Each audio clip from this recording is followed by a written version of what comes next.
इदम् विष्णुर्विचक्रमे त्रेधा निदधे पदम् समूढमस्य पागुंसुरे त्रीणि पदा विचक्रमे विष्णुर्गोपा अदाभ्यः ततो धर्माणि धारयन्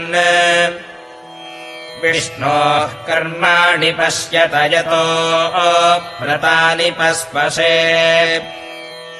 इन्द्रस्य युज्यः सखा तद्विष्णोः परमम् पदगुम् सदा पश्यन्ति सूरजः दिवीप चक्षुरा ततम्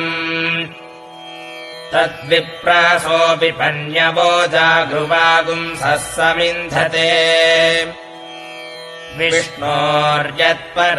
पदम्